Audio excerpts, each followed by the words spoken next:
2 years ago, when my friends and I were just starting to learn what social service meant, a friend of mine came up to me and asked whether I wanted to join her social service project. And without asking for any details, I said I'd be on board. Later, we would call this project From Past to Present. And it would be a project of different steps. We would first go to a nursing home for the elderly with Alzheimer's, interview them about their life lessons and their life experiences, make these interviews into articles, publish them in a journal, which we would sell in our school to our friends, to the faculty, to our families. And then what we do is we would take the revenues we generate and buy supplies, art supplies for the elderly. And when we went there, I had a few questions in mind. I mean, if the residents had Alzheimer's, how much of their stories would they remember? And how could I help them to find their life lessons? And I couldn't have been more wrong. I interviewed the lady who wanted me to call her the lady with the cats. And if it weren't for my friends trying to pull me away from the room, I would have stayed there for 5 hours at least. And she told a lot of stories to me. She talked about the time when a snake jumped into her Jeep and how she fought it off when she was in Australia. How she used to take off the strings of her pantyhose and play them like strings to show her parents that she wanted to play the guitar. And she also showed me her drawings, which she exquisitely colored, and talked to me about why she chose specific colors to represent her emotions.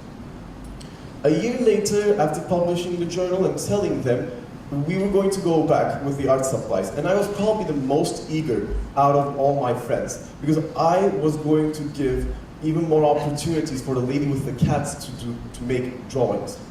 And as we went there, I introduced myself again, and I asked, "Do you remember me?"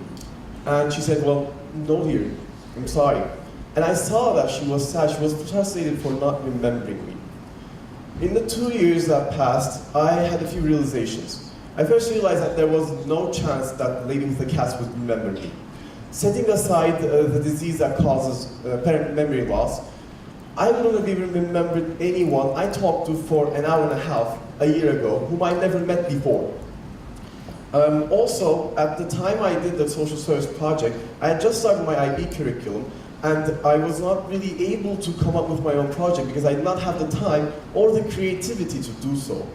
And another problem I had was I was not really familiar with the needs of the society I was living in or of other societies who are in need. So I am thankful that my friend came up to me and introduced me to a life of social service. And now I feel as if I stand in a different place because I have been involved in other social service projects. And I've seen successes and I've seen failures. And I believe that now is the time for me to let my failures guide me so that I travel through roads I haven't traveled through before in terms of social service. And I started thinking about how I could improve myself. And the first thing that came to my mind was an image I first saw in 3rd grade. It was an image that just said 1 + 1 = 3. And I couldn't make sense of it because, I mean, 1 + 1 should equal 2, shouldn't it? And there were also a bunch of apples on it, so it didn't make sense to me at all. And still, mathematically, it doesn't. But when I think of it in terms of social service, it actually makes a lot of sense. One of the projects I did when I was prep was that we would give lessons to children, to students in Edirne through Skype who were preparing for their national exams. And I would tutor them in science.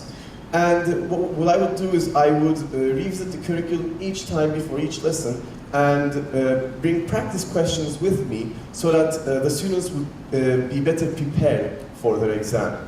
And after a while, I knew that I was giving them knowledge. As we moved on, I realized a few things. I saw what teaching techniques are most useful. I also saw which student liked biology or chemistry or physics. And I also saw what motivated students, when they wanted to study and when they wanted to just chat with me. And so I learned how to teach, essentially. On the other hand, I was also able to solidify the knowledge I had at hand. Because I did what they were just studying before, And I was able to learn them even better, but also get new perspectives from my students. And what happened in the end was they had also given me knowledge of different kind. And we were, at the end, greater than the sum of our parts, than when we began studying, than when we began tutoring. So we were now much greater. So, okay, 1 plus 1 equals 3 now. But could it equal much more? I think one of the most common social service projects is going to an animal shelter. And say I go there and meet a really cute mongrel, and let's call her Rags. And she's been looking for a home for the past 2 years. And so each time I go, I post on Instagram about what we did each week, and then tweet about how she needs a home. And the photos get reposted, the tweets get retweeted, reposted, retweet, and the next thing I know is that a friend's uncle's distant cousin comes up to me and says that she wants to adopt Rags. And this is a win-win-win situation. Rags wins as she is able to get a new home. My friend's uncle's distant cousin wins as she gets a pet to cuddle with every day. And I am the perfect matchmaker. So as soon as I started involving others in the project, as I started talking about why I did it and what I did, other people were able to come up with their own solutions to help this cause. So okay, 1 plus 1 probably equals 100 by now. And there are all these apples, but where did they come from?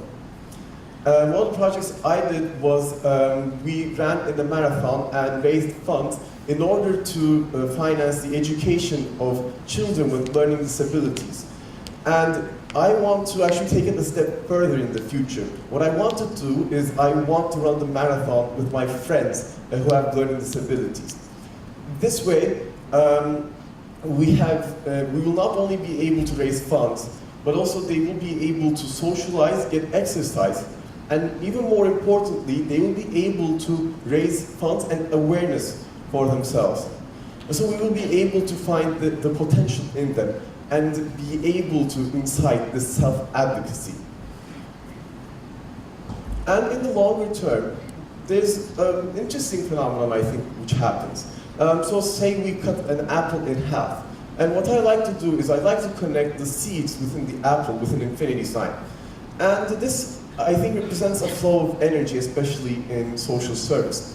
What happens in the longer term is, even if we start out as defining the people who are involved as helpers and receivers of helper, these distinctions start blurring because it doesn't really matter who is helping or who is receiving. And sometimes we switch positions. Sometimes the helpers learn a lot more than the receivers. And so there's a flow of energy between the two sides, and there's no clear distinction in between them.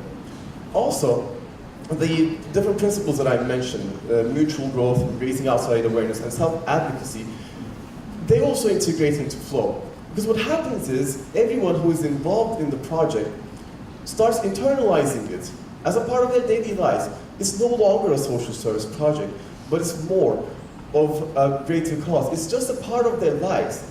And so there's this flow of energy from social service to life. Social service integrates into life, and our liveliness flows into social service. Social service becomes our life.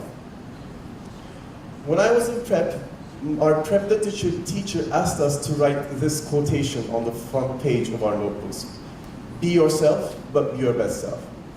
Now, after seeing that integration is a really important part of any kind of culture, I want to change how I write this quotation. Let's be ourselves, but let's be our best selves. Together, let's integrate. Thank you.